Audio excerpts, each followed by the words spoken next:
Hi everybody, this is Brian from the Dusaramus Real Estate team with Remax Escarpment. Welcome to the first video about the top 10 towns and cities to invest in Ontario. For those of you watching, it's April 2018, just so you know the information is relevant and applies to you if you're looking to invest in Ontario. So first off, I've got to give you a bit of background information. Please go and check out some of our past videos so you can get background on me and on the team as well. Also, if you want to check out our video on the real estate cycle, it's going to be very important to this conversation and all this information that you're going to be getting. I'll give you a quick recap. Real estate cycle, there's a boom phase, a slump phase, and a recovery phase. They are pretty self-explanatory. Boom phase, everything is booming, economy's booming, markets are going up, values are going up. A lot of people probably making a lot of money if they're investing in real estate. The slump phase typically follows. That's where the economy may not be doing so well. Real estate values have been going down. Sometimes the economy is still doing well, but there's influencers that impact our real estate market. But again, check out the other videos for more info on that. And then there's the recovery phase. Markets are recovering. Real estate values are starting to increase again. There's a lot more people looking to buy and typically not as many people selling. But again, check out our videos on the real estate cycle.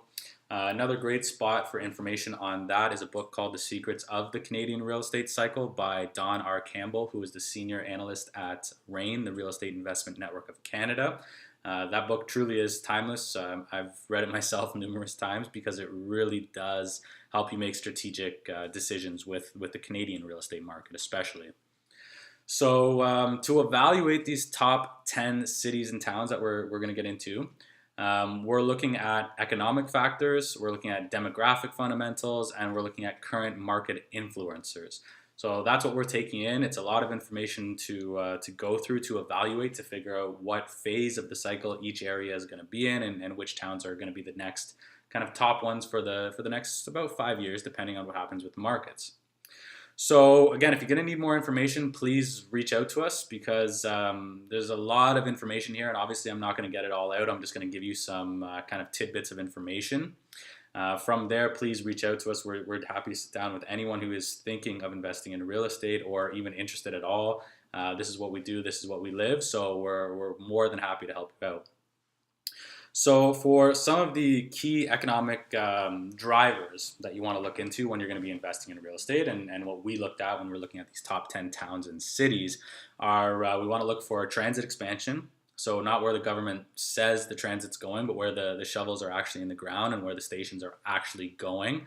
That typically is going to also lead to gross domestic product growth, or GDP growth. That's another factor that we always want to look for in these top towns and cities.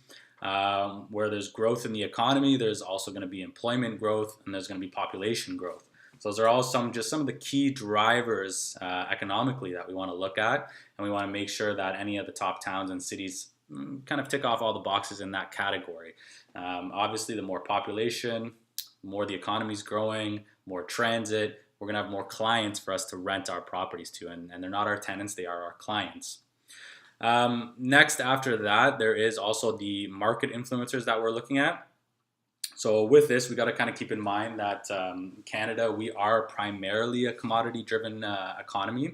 So trade deals like NAFTA and TPP and everything else, and all those other trade deals that are kind of swirling around, that are up in the air with some of the other governments right now, those do impact our economy, and they will impact our real estate market. So not for you to worry. We're definitely keeping an eye on them, and we're going to keep updating our videos as we go through and as we need to, based on whatever comes out of all of those negotiations. But they do impact our market to an extent.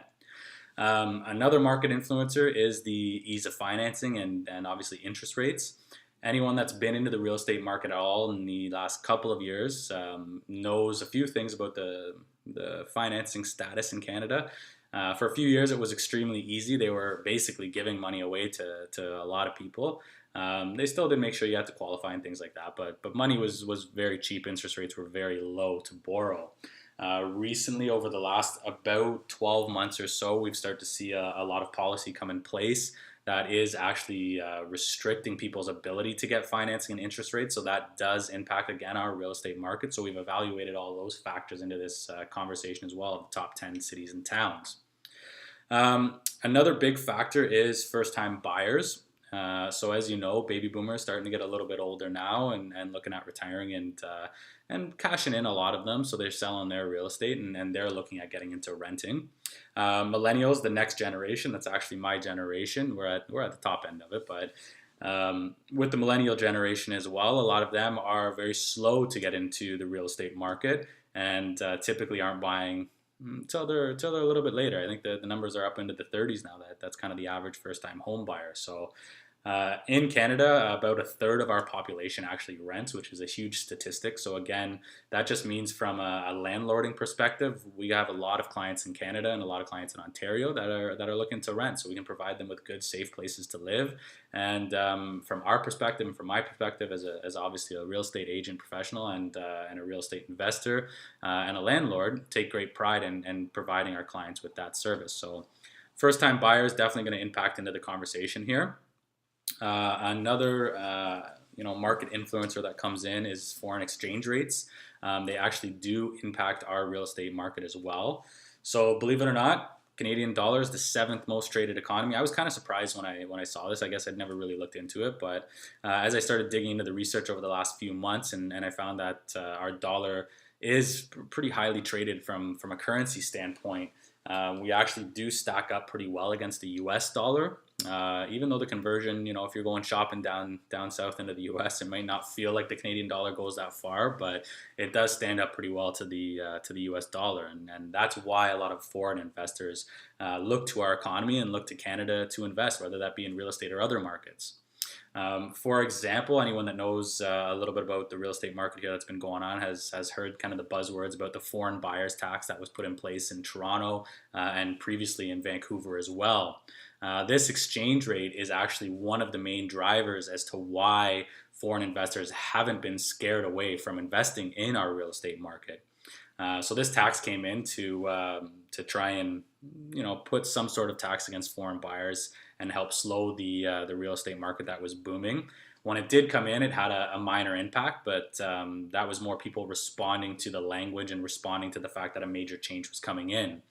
Since our dollar does stack up very well, and our country and our economy is recognized as fairly safe around the world, a lot of foreign investors are still investing in Canada, so it still hasn't impacted our real estate market the way anyone really thought it was going to or thought it is. So that's another driver we will talk about a little bit more as we kind of go through these videos and get into it more and more.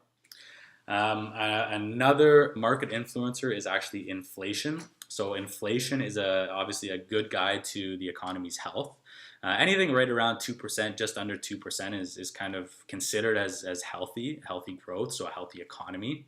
Right now, Canada is actually forecasting for 2018 a 2.5% to 3% inflation rate, which is very good. So that means our economy is strong, we're building, we're growing, and there's going to be a lot of employment, a lot of jobs, which again means a lot of people immigrating and migrating from other parts of the province to Ontario, which we are the biggest part of Canada's economy here. So the last kind of factor I want to touch on really quick is something at REIN that they call what's behind the curtain. So really what that's referring to is digging into the buzzwords and the misinformation in the media to really figure out the underlying truth of what's actually happening and how that's going to impact our real estate market and our economy. But for what we're talking about, our real estate market, that's what we're really concerned with here. So that's kind of the key background as to what we're looking at for these top 10 towns and cities. So the next video that comes out, I will actually be letting you know what number 10 is. We're going to start at 10. We're going to work our way all the way down to 1. If you want to get that information a little bit sooner, reach out to us. Just ask me for the information and we can pass you out some of those information on the towns and cities a little bit sooner. But we're going to be putting together some really good videos here coming up on all of these, and we're going to explain all of these factors throughout each video and how they're impacting the town and city and why the town and city has resulted and got into the top 10. So I hope you guys are excited. I hope you stay tuned. Like I said, if you got any questions, please reach out to us at any time. Always happy to help.